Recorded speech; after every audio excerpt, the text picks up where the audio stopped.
Welcome back. आम खबर दें कि मसूम के इलाके खड़कोचा में फायरिंग हुई है। डिप्टी कमिश्नर पंजगोर जो है वो शदीद जख्मी हो गए हैं। चेयरमैन डिस्ट्रिक्ट पंजगोर मलिक जान बलोच और एक साथी भी जख्मी हो गए हैं। मजीद जानते हैं नुमाइंदा बोल न्यूज़ दानिश मुराद से। जी दानिश मुराद।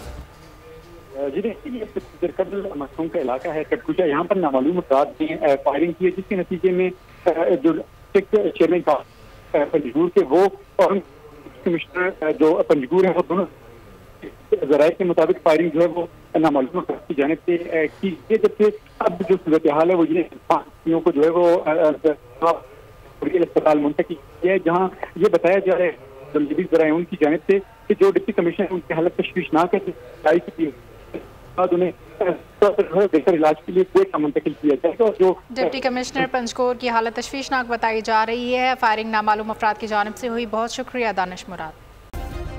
सब्सक्राइब करें और बेल दबाएं ताकि कोई खबर रह न जाए।